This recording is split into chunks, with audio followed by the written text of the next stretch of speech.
আল্লাহ পাক পছন্দ করেন। ইমাম ইবনে তাইমিয়া রাহমাতুল্লাহি আলাইহি বলেছেন যে আল আসলু ফিল মুআমালাতি ওয়াল আদাতি আল ইবাহা, আদান প্রদানের ক্ষেত্রে, লেনদেনের ক্ষেত্রে আর আদাত অভ্যাসের ক্ষেত্রে পোশাক ওরই অন্তর্ভুক্ত হচ্ছে পোশাক পরিচ্ছদের ক্ষেত্রে, লেবাস পোশাকের ক্ষেত্রে আসল হচ্ছে আল ইবাহা, মানে মোবা, বৈধ। আসল হচ্ছে পোশাক হচ্ছে হালাল। ফালা ইয়াহরামু মিনহা ইল্লা মা হারামাল্লাহু ওয়া রাসূলুহু, তাহলে পোশাকের মধ্যে শুধু অতটুকু হারাম যতটুকু আল্লাহ পাক হারাম করেছেন বা তার রাসূল সাল্লাল্লাহু আলাইহি সাল্লাম হারাম করেছেন, এছাড়া কোন পোশাক হারাম নয়। আসল হচ্ছে যে সবটাই হালাল, কিন্তু যেই পোশাকগুলিকে হারাম করা হয়েছে সেগুলি হচ্ছে হারাম। এইরকমই অভ্যাসের ক্ষেত্রে, ট্রেডিশনের ক্ষেত্রে আসল হচ্ছে হালাল, যদি শরীয়ত বিরোধী না হয় বা শরীয়তে এমন কিছু কারণ না হয় যে কারণে সেগুলি হারাম হয়ে যাচ্ছে। এই জন্য তিনি বলছেন যে দ্বীনে ইসলামে হারাম বস্তু ব্যবহারের ক্ষেত্রে হারাম বস্তু হচ্ছে হাতে গণা, আশিয়া মাহদুদা, মাত্র কিছু সীমিত কিছু আছে যেগুলি হারাম। আর হালাল সীমাহীন হালাল রয়েছে। হ্যাঁ, হালালের কোনো সীমানা নেই, অসংখ্য হালাল রয়েছে। যেন হালাল গণানো খুব মুশকিল, যেন কোরআনে কারীমে হারাম গনিয়ে দেওয়া হয়েছে যে এগুলি হারাম।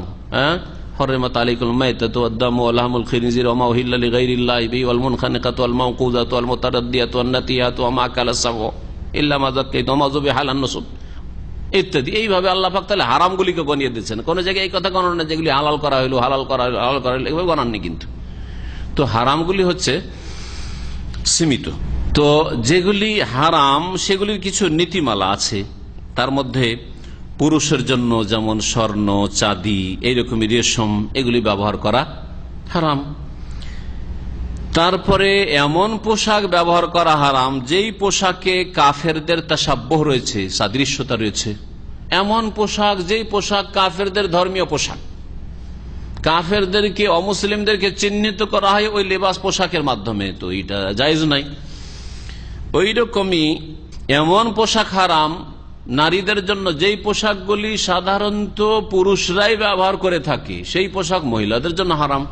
ওই রকমই পুরুষদের জন্য ওই পোশাকগুলি হারাম যেগুলি সাধারণত ভাবে মহিলারা ব্যবহার করে থাকে। মহিলার পোশাক পুরুষের জন্য পরা হারাম, পুরুষের পোশাক মহিলার জন্য পরা হারাম।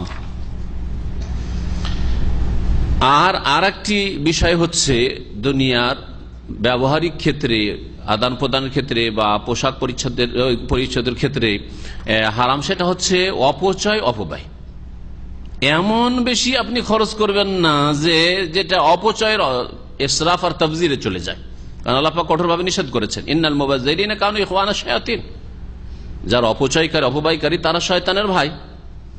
আল্লাহ পাক কোরআনে বলছেন, ওয়াকুলু ওয়াশরাবু ওয়ালা তুসরিফু, তোমরা পানাহার করো, তোমরা অপচয় করিও না, অপব্যয় করিও না। তাহলে আপনার যদি 100 রিয়ালের কোন একটা পোশাকে হয়, সেটাতে 500, 700, 1000 রিয়াল ব্যবহার করবেন, অপচয়।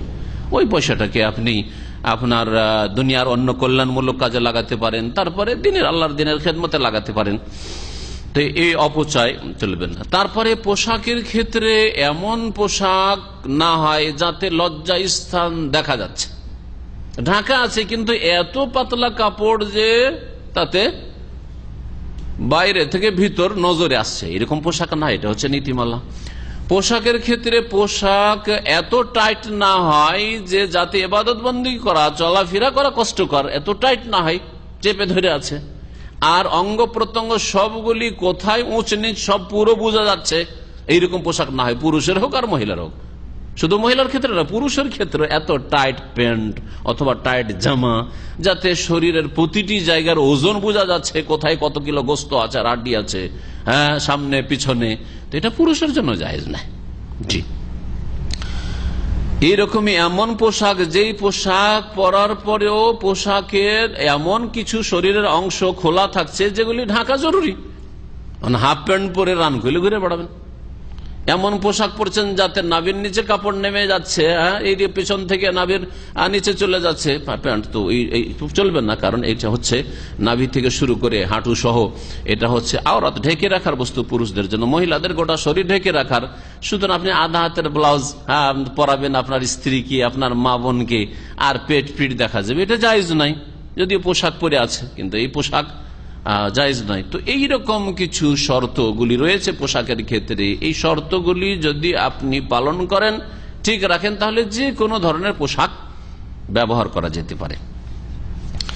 পোশাক সম্পর্কে এখানে বেশ কয়েকটি হাদিস নিয়ে এসছেন লেখক রহমতুল্লাহ আলাই। আমরা সংক্ষেপে সেই হাদিসগুলিকে আজকে সারার চেষ্টা করব। আবু আমির আশআরী রাদিয়াল্লাহু তাআলা আনহু থেকে বর্ণিত, তিনি বলছেন, কালা রাসূলুল্লাহ সাল্লাল্লাহু আলাইহি ওয়াসাল্লাম, রাসূলুল্লাহ সাল্লাল্লাহু